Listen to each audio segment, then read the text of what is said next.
राहुल, हे बघ, ते तर जगातून गेला आणि बघ लोकाला स्टोरी लावायचं पडलंय. सगळे मतलबी आहेत. हो यार, जेव्हा तो जिवंत होता का तेव्हा त्याला कोणी विचारित सुद्धा नव्हतं.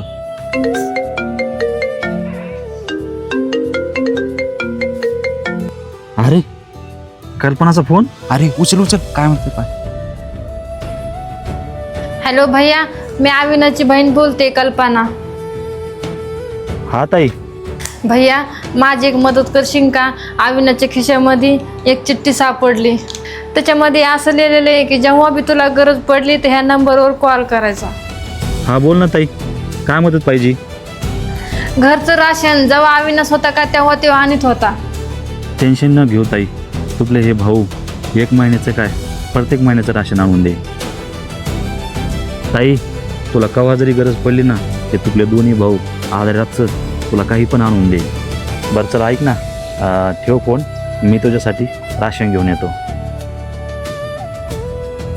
भैया, तू टेन्शन न घेऊ, जोपर्यंत आम्ही दोघं भाऊ आहेत ना तोपर्यंत शेवटच्या सासापर्यंत ही दोस्ती निभावणार.